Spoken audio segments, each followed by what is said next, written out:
مدیری بوده زبان باشم بوده رو دیگران شد.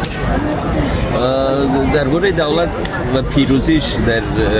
بازی‌های المپیک چی میتواند بگید؟ تماشا کردید اصلا چطور؟ من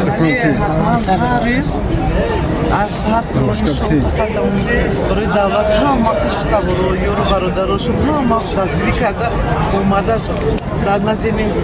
علمه هیلبول فقط تماشا میکردیم فقط دو میکردیم که بگذار هم همین ارزویی که میخواست ارزوش برسد برای که دیرینه ارزوی وای اصلا 6-7 سالگیش سرگرد با ورزش مشق کردن فقط ارزو میکرد که من باید چمپیون شوم من باید که پرچم برداری ملت شوم ارزو میکرد برای من مقصدش برسید فکرم با که برای مهنت های دولت جانم فرزند عزیز و مهربانم که فقط مهنت میکرد ما بسیار خرسند هستم من هر کنید اگر برای دستگیری همین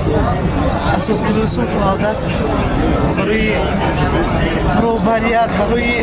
همه همین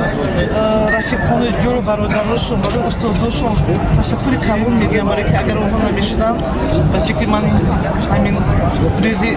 شدی خرسندی نمیشد. برای شما سخت نبود تماشا کردن رقابت‌های دولت؟ سخت بود باور کنید من در نزد آینه گل می نشستم فقط